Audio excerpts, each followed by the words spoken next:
इजरायलमा 2300 केयरगिभरका लागि आवेदन खुल्यो। असार 7 गतेभित्र अनलाइन फारम भर्नुपर्ने, मासिक तलब 3 लाख। के तपाईँ केयरगिभरको रूपमा इजरायल जान इच्छुक हुनुहुन्छ? G2G प्रक्रियाबाट इजरायल जाने कसरी हो? न्यूनतम तलब सुविधा कति हुन्छ? योग्यता के चाहिन्छ? अनि इजरायल जाँदा हुन सक्ने ठगीबाट कसरी जोगिने? हामी आज तपाईलाई इजरायल जाने प्रक्रियाबारे तपाईले थाहा पाउनुपर्ने मुख्य जानकारी प्रस्तुत गर्दैछौँ। सम्पूर्ण जानकारीको लागि यो भिडियो अन्तिमसम्म हेर्नुहोला है। इजरायलमा केयरगिभरको रूपमा जाने अवसर आउँदैछ। वैदेशिक रोजगार विभागले 2083 जेठ 13 गते एक सूचना प्रकाशित गर्दै इजरायलका लागि दीर्घकालीन स्याहार केन्द्रमा सहायक कामदारका रूपमा काम गर्न इच्छुक नेपाली नागरिकबाट आवेदन माग गरेको छ। सूचना अनुसार कुल 2300 सहायक कामदार अथवा केयरगिभरको माग गरिएको छ, जसमा महिला 60% र पुरुष 40% रहनेछन्। इजरायलमा केयरगिभरको मासिक तलब 5884 NIS तोकिएको छ, जुन 3 लाख बराबर नेपाली हो। आवेदन अनलाइन मार्फत दिनुपर्नेछ।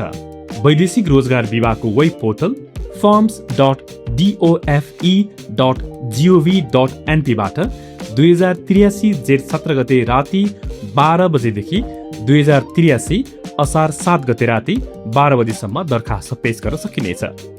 इजरायलको केयरगिभर रोजगारीका लागि आकर्षक गन्तव्य मानिन्छ, किनभने यो प्रक्रिया नेपाल सरकार र इजरायल सरकारको बीचको G2G अर्थात् सरकारी संयन्त्र मार्फत अगाडि बढ्छ। तर अघिल्ला प्रक्रियामा नक्कली प्रमाणपत्र, मान्यता नपाएका तालिम केन्द्र, अधुरो तालिम, गलत कागजात र फोटोसप गरिएको अङ्ग्रेजी भाषा प्रमाणपत्र जस्ता समस्या देखिएकाले यसपटक आवेदकहरूले पहिले नै सावधानी अपनाउनु पर्ने देखिएको छ।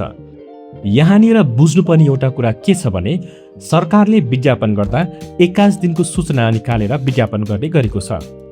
कतिपय आवेदकहरू सूचना प्रकाशित भएपछि मात्र केयरगिभरको तालिम लिन जानुहुन्छ।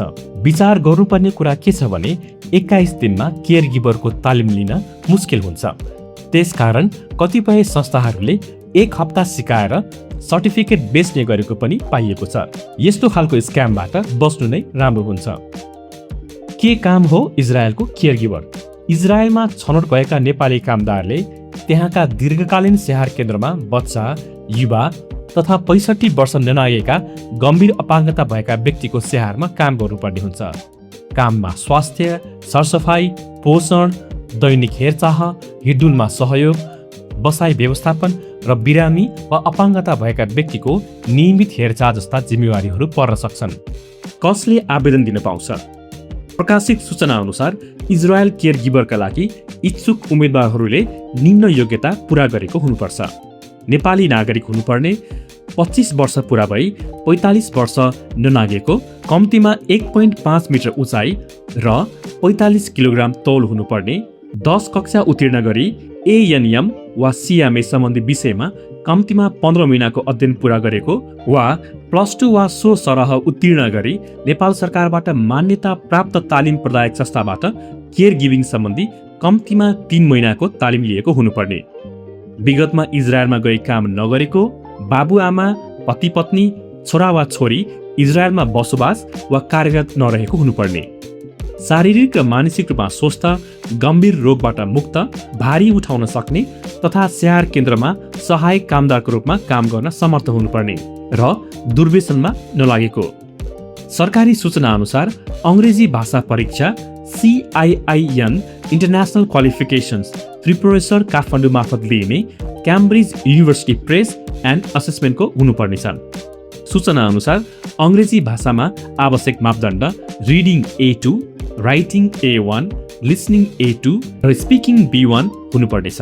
ठगी, स्क्याम र नक्कली प्रमाणपत्रबाट कसरी बच्ने? इजरायल केयरगिभर G2G प्रक्रिया हो।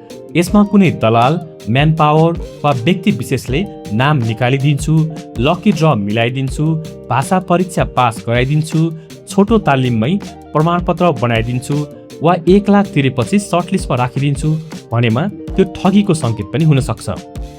केही अगाडि मिडियामा केही व्यक्तिलाई 1 हप्ताको मात्र तालिम दिएर 3 महिनाको सर्टिफिकेट बनाइदिएको, मान्यता नपाएको संस्थाले तालिम दिएको र नाम निकालिने भन्दै थप रकम मागिएको विवरण आएको थियो। वैदेशिक रोजगार विभागले सिटिभिटीबाट सम्बन्ध नलिएका तथा केयर गिभर तालिमका लागि स्वीकृति नलिएका संस्थाको प्रमाणपत्र अस्वीकार गरेको जनाएको थियो। त्यस्तै अङ्ग्रेजी भाषा परीक्षण सर्टिफिकेट समेत नक्कली पाइएको थियो। गत वर्ष श्रम मन्त्रालयले केयर गिभर छनौट प्रक्रियामा पेश भएका कागजातको आधिकारिकता जाँच गर्न उच्चस्तरीय छानबिन समिति नै बनाएको थियो। त्यसपछि 3431 जनाको कागजात छानबिन गर्दा 184 जनाको कागजातमा कैफियत भेटिएको जनाएको थियो। कैफियतमा उच्च शिक्षा सर्टिफिकेट नदेखिएको, चारित्रिक प्रमाणपत्र नभेटिएको, तालिम प्रदायक संस्था सूचीकृत नभएको, तालिम प्रमाणपत्रमा उल्लेख भएको राहदानी मिति र वास्तविक राहदानी मितिमा समस्या देखिएको तथा तालिम अवधि पूरा नगरेको जस्ता विषय थिए। विगतका छनौटहरूमा कतिपय आवेदकहरूले नक्कली शैक्षिक प्रमाणपत्र र केयर गिभरका तालिमका कागजातहरू पनि पेश गरेका कारण सरकारले उच्च स्तरीय छानबिन समिति नै गठन गरेर कैफियत देखिएका आवेदकहरू रद्द गरेको थियो।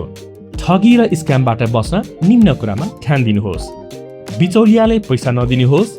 यो पूर्ण रूपमा G2G प्रक्रिया हो। कसरी नाम निकालिदिन्छु भन्दै पैसा मागेमा त्यो सिधै ठगी हो। अनलाइन आवेदन आफै भर्नुहोस्। वैदेशिक रोजगार विभागको पोर्टल forms.gov.np मार्फत अनलाइन फारम भर्न सकिन्छ। सक्कली कागजात मात्रै अपलोड गर्नुहोस्।